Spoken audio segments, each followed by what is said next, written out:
não parar, não precipitar e não retroceder. Então dizer para esse cara, sabe quando nós vamos parar? Nunca. Nunca na sua porca vida, né?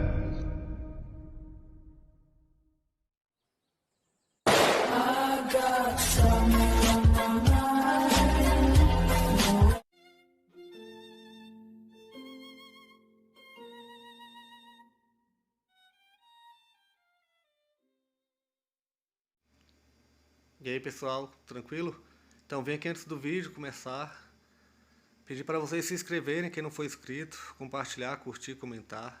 Quem puder seja membro do canal, que isso ajuda bastante. Tem também o link do Apoia-se. Quem puder ajudar nosso canal e apoiar financeiramente vai ser muito bem-vindo. Mas o mais importante é transmitir o conteúdo e os conhecimentos do professor Olavo de Carvalho para mais e mais brasileiros. Então compartilhe e ajude aí nossa causa. Muito obrigado a todos os membros, apoiadores do canal. Fico muito feliz. Tenho certeza que a gente está no caminho certo. Então fiquem com o vídeo e até mais. Valeu!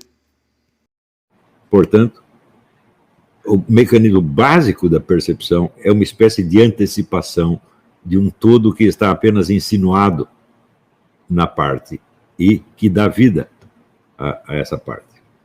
Isso é assim com absolutamente tudo o que nós percebemos, mas não com o que nós pensamos.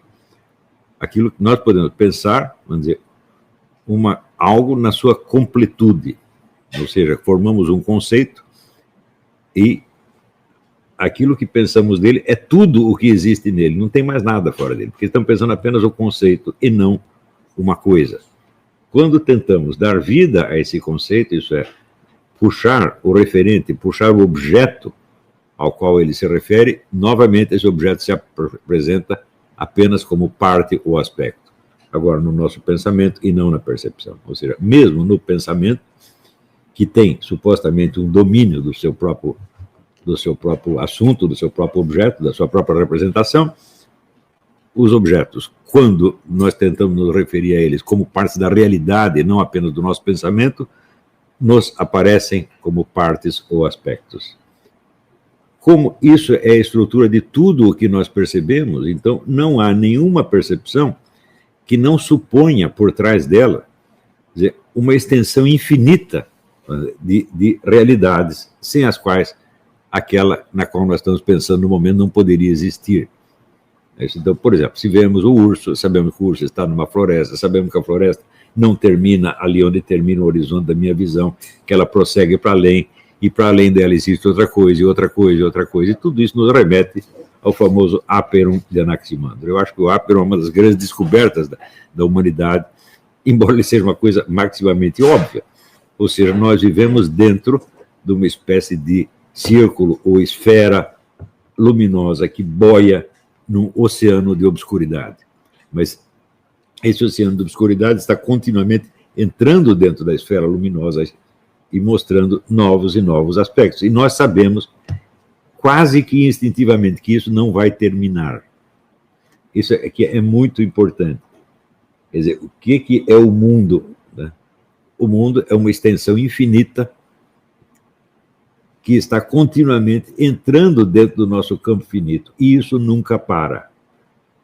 Se parasse, então nós diríamos, o horizonte da nossa visão, o horizonte da nossa consciência, abarca tudo, e isto é tudo que existe, e não há mais nada para além. Ou seja, só nos restaria perguntar o que raio é esse nada. Né? Essa pergunta não dá para ser feita. Então, evidentemente, a extensão infinita da realidade é um dado imediato de toda a nossa percepção. Sempre foi assim e sempre será assim. Porém, o ser humano tem uma capacidade que se chama abstração. Abstração consiste em você separar uma coisa da outra e prestar atenção só numa parte e não na outra. Ou seja, isolar a parte do todo, ou isolar uma parte das outras partes. Por exemplo, quando nós pensamos numa pessoa, nós podemos pensar essa pessoa só como ela está agora, sem nem lembrar que ela teve outras idades antes. Na verdade, nós sempre fazemos isso. E nós acreditamos que estamos nos referindo a uma pessoa concreta. Falando, não, a pessoa concreta tem uma existência no tempo. Não é isso? Se ela não teve 1 ano, 2 anos, 3 anos, ela não poderia ter 20 ou 30 e estar na minha frente agora. A não ser que ela aparecesse prontinha nesse momento. Então, a pessoa concreta é invisível, mas ela não é incognoscível, porque nós a conhecemos por essa antecipação, essa espécie de tensão. Eu sei que antes de estar aqui, vocês estiveram em outros lugares, não é verdade? Ou alguém apareceu aqui, pronto. Não é possível. Não é isso? Como é que eu sei isso? Eu preciso pensar para saber isso? Não, não precisa. Porque a sua própria presença insinua isso. Não é isso? Então, esse aspecto tensional da percepção, que está continuamente trazendo para nós a consciência do invisível, ou a consciência até do desconhecido, esse elemento faz parte da percepção. Não há percepção sem isto. Porém, no pensamento, quando nós queremos, não quando estamos percebendo, mas quando estamos pensando sobre o percebido, ao pensar nós podemos separar uma coisa da outra e fazer de conta que os outros aspectos não percebidos não existem. Não é isso? Então, é assim, dizia Aristóteles, que nós obtemos, por exemplo, o conceito geral de uma espécie. Eu estou olhando um gato, mas eu não estou interessado no gato completo, no gato inteiro. Eu estou interessado só naquilo que ele tem em comum com todos os outros gatos. Então, por exemplo, o gato que está na minha frente é um gato malhado ou rajado, tá certo? E eu digo, bom, os gatos podem ter outras cores, ele pode ser branco, preto, amarelo, etc. Mas eu não estou interessado nisso, eu estou interessado só na forma que esse gato tem em comum com os outros gatos. Note bem, essa forma não é sequer uma forma visível, porque existem gatos de todos os tamanhos e de muitos formatos diferentes. Não dá para eu, numa figura visível, condensar tudo isso. Então, eu condenso isso numa vaga ideia geral de gato. E daí eu obtenho o conceito da espécie gato. Tá certo? Então, essa é uma grande capacidade que o ser humano tem. Se nós não tivéssemos abstração, bom, seria muito difícil pensar. Nós só teríamos a percepção, praticamente. Mas mesmo na percepção já existe um elemento de abstração, na medida em que tudo aquilo que olhamos, nós olhamos sob certos aspectos que nos interessam no momento e não em outros momentos, não é isso? Então, por exemplo, o sujeito se apaixonou pela garota, então ele não está se lembrando que ela tem um pai, uma mãe, que pode ser 2 chatos de galocha, né? Que ela tem um irmão que pode ficar dependendo do seu dinheiro pelo resto da vida, você não pensa em nada disso. Não é isso? Então, até nos momentos, vamos dizer, de emoção mais intensa, você está praticando a abstração. Né? Acontece que, uma vez que a abstração separou duas coisas, nós tendemos a acreditar que elas são separadas na realidade. Né? E, em seguida, colocamos o problema de como foi que elas se juntaram. Quando o problema não é esse. O problema não é como elas se juntaram, o problema é como eu as separei. Lembra que eu expliquei sobre causa e efeito ontem? Nós não perguntaríamos como a causa produz efeito se nós entendêssemos que o trânsito da causa ao efeito é um movimento único ao qual eu dei 2 nomes, separando 2 etapas do processo. Se entendesse que a sequência de fatos é uma linha ininterrupta, não haveria problema de como conectar a causa e efeito. Do mesmo modo, quando nós colocamos a pergunta sobre a existência do mundo exterior, né? Ora, quem foi que separou a minha mente do mundo exterior? Fui eu mesmo. Né? Como é que eu fiz? Eu comecei a prestar atenção nos meus próprios pensamentos, sem prestar atenção no mundo exterior. Agora, se não existisse o mundo exterior, eu não poderia estar nele. Se eu estivesse em lugar nenhum, eu não poderia existir e, portanto, eu não poderia estar pensando. Tá certo? Então, vamos dizer, quando Descartes cria aquela famosa frase, eu penso, logo existo, ele está deduzindo a existência do fato do pensamento que é conhecido por ele. Mas antes do fato de pensar, ele não conhecia nenhum outro fato? Então, onde ele estava quando pensou isso? Se ele estava em lugar nenhum, ele não poderia pensar. Então, você vê, foi a abstração que separou o interior e o exterior.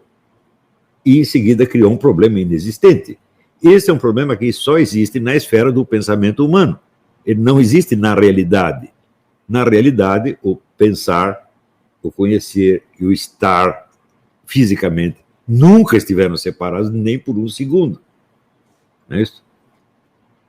Acontece que o pensamento tem a sua própria dinâmica, ele tem, como é que se diz, uma espécie de privilégio, porque todos os seres humanos são dotados de percepção, mas só alguns são dotados de pensamento acima de um certo nível.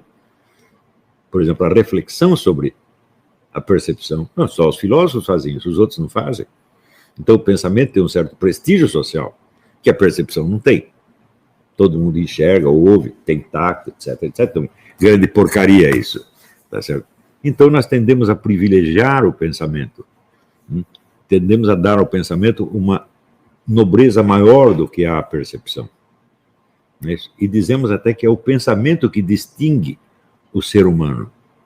Mas note bem, quando Aristóteles disse que o homem é um animal racional, foi isso que ele quis dizer? O homem é o animal que pensa. Digo, não, um gato também pensa. Né? O cachorro também pensa, o cachorro até sonha. Eles têm uma vida interior. Né? Eu sempre comparo isso, o gato, assim, rente ao muro, olhando para cima e calculando a força que ele precisa fazer para dar um salto em cima do muro. Ele está fazendo uma equação trigonométrica. Não é isso? Não com esse nome, evidentemente, e não segundo as regras mais elegantes da matemática. É uma trigonometria rudimentar, mas é trigonometria. Então, não foi isso que Aristóteles quis dizer com o homem ou animal racional. Em segundo lugar, é só no pensamento que existe a razão? O que é razão? Razão quer dizer proporção, senso das proporções. Comparar uma coisa com outra. Ora, se isso existisse só no pensamento, tá certo? Nós não seríamos capazes de, ao tentar levantar uma mesa, fazer um cálculo da força que nós vamos precisar fazer para isso. Não é a mesma coisa você levantar uma mesa e você levantar um cachimbo. Ou seja, na própria percepção muscular existe um elemento de racionalidade. E ele existe não só no homem, mas existe nos animais também, como prova o exemplo que eu acabei de dar do gato. Não é isso? Por que quando você tem dois animais brigando, você vê dois leões brigando, um começa a apanhar e ele foge. Por que ele foge? Porque ele sabe que ele está apanhando os raios. Né? Portanto, ele sabe que o outro é mais forte. Né? O que é isso aí? Razão. Senão ele ia apanhar até morrer e não ia perceber que está apanhando.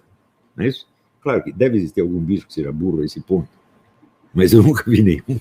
Mas quando o negócio está mal parado, eu falo, melhor dar no pé. Então, do mesmo modo, existe nos animais essa mesma antecipação. O meu professor Stanislaus dos Anjos, ele sempre dava esse exemplo. Uma ovelha nunca viu um lobo, mas o primeiro que ela vê, ela sabe que aquilo lá não presta. Mas,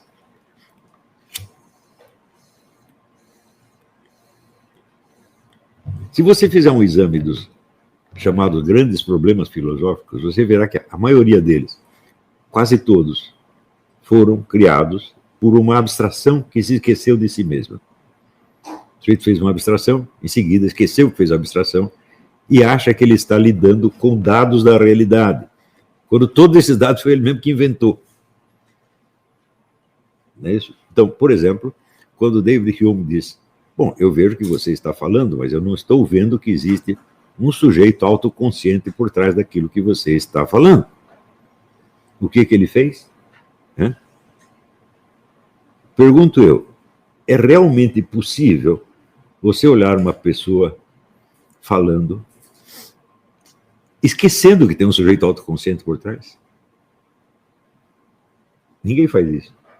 Não dá para fazer. Quer dizer, eu olho aqui vocês e penso assim, esses são apenas bonecos mecânicos. Não são presenças humanas. Eles falam, eles produzem sons, mas não tem um eu por trás disso. Quem produziu isso? Eu tive essa percepção, eu percebi isso ou eu apenas pensei isso? Entenderam a pergunta? Isso só pode existir no pensamento humano. Só pode existir como suposição, como hipótese, não como percepção. Então, eu, voluntariamente, separei o som que a pessoa está emitindo da presença humana da pessoa. Eu separei as duas coisas. E agora não consigo mais juntar. E isso cria o que se chama um problema filosófico. Só que isso aí, para mim, não é um problema filosófico sério de maneira alguma. Porque foi criado por uma decisão da sua vontade. 90% do que se discute em filosofia é desse tipo. Então, eu sou obrigado a dizer, não são problemas sérios. Né? São problemas tipo gato Félix. Não é isso? O gato Félix pensa, e os pensamentos dele viram coisas imediatamente. Né? Eu dou um exemplo, o sujeito está perseguindo ele pensa, oh, que perigo, e daí aparece um ponto de exclamação, ele pega o ponto de exclamação e dá uma porretada na cabeça do sujeito com o ponto de exclamação. Quer dizer, ele está tomando os seus pensamentos como se fossem realidades. É claro que isso é um sintoma patológico, mas esse sintoma patológico pode se incorporar na cultura e ser, por assim dizer, enobrecido, ele adquirir até um certo prestígio. Não é isso? Então, a partir do momento em que a geração de Galileu, Bacon, Descartes, etc., admitiu a distinção entre qualidades primárias e qualidades secundárias dos objetos, isso virou um problema muito sério. Por quê? Se as qualidades primárias são aquelas que estão nos próprios objetos, que marcam a sua presença objetiva, então, o tamanho, o peso, etc., todos os aspectos mensuráveis, e o resto, como a cor, o gosto, né, etc., é tudo subjetivo, está apenas na mente do observador. Então, o fato é o seguinte, nós estamos num mundo de coisas que só tem peso, volume, medida, e o resto é tudo inventado. Inclusive o gosto de tudo que você comeu desde que nasceu. Né? O resto é tudo subjetivo. Mas seria o caso de você perguntar, bom, mas se essa comida é tão subjetiva, como é que ela me alimenta de fato? Como é possível? Como é possível que algumas coisas me pareçam saborosas e outras me pareçam repugnantes, não na minha imaginação, mas fisicamente? Como é que o meu corpo reage a essa coisa? Né? Então, muitos desses elementos que, naquela época, Bacon, Descartes, todos chamavam de qualidades secundárias, por não poderem ser medidos, hoje podem ser medidos. Com, vamos dizer, o progresso da tecnologia, você inventou meios de você medir, por exemplo, o som de uma coisa, o som que um instrumento musical emite e o som que o seu tímpano pega. Ou seja, a relação, a equação, né, entre a intensidade, o volume do som objetivamente emitido e do som recebido, hoje podem ser medidos.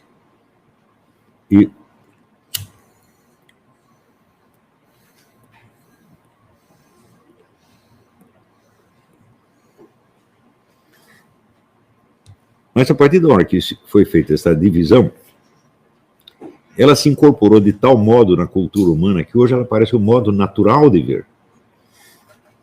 E em tudo nós distinguimos o objetivo e o subjetivo.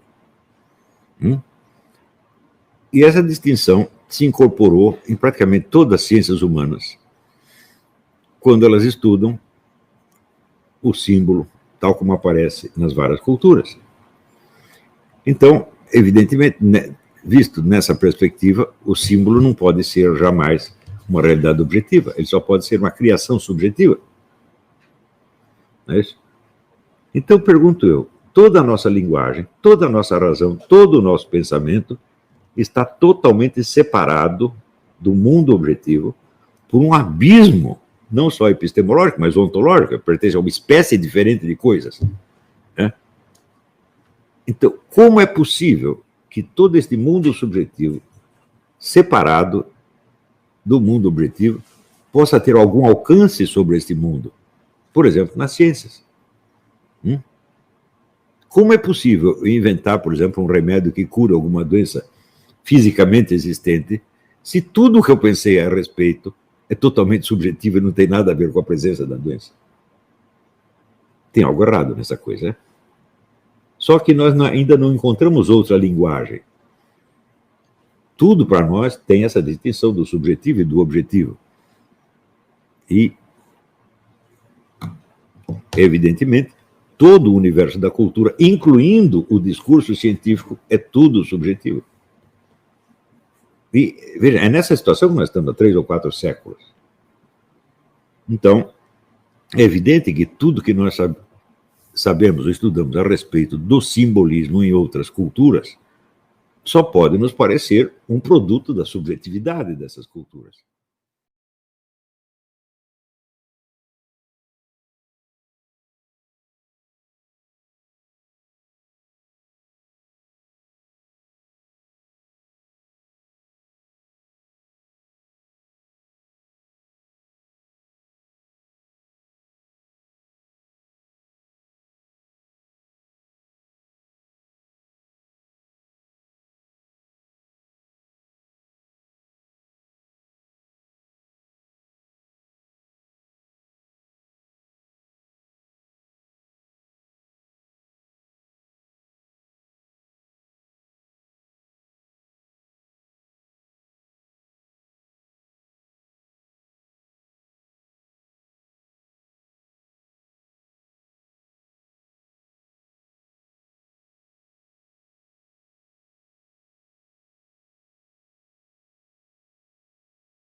Chegamos a mais um final de uma aula, de um vídeo. Espero que tenham gostado. Quem não se inscreveu ainda, se inscreva, compartilhe, comente. Ajude o nosso canal, apoie, seja membro. E ajude o nosso canal a chegar a cada dia a mais brasileiros que precisam muito do conhecimento do professor Olavo de Carvalho. Então é isso aí, fique com Deus, até o próximo. Valeu! Então é isso aí, pessoal. Que é o nosso canal. Que são alguns livros que eu já li. A maioria foi doação, mas alguns eu adquiri, professor Olavo de Carvalho. Alguns livros se perderam aí que eu emprestei, professor Alexandre Costa, a Bíblia Sagrada. 10 lições sobre Karl Marx. Indico a não ler esse livro, que é muito ruim mesmo. Alguns pensadores aqui que realmente, como o professor Olavo de Carvalho disse, não são pensadores. Valeu, tamo junto aí. Apoie nosso canal, seja membro.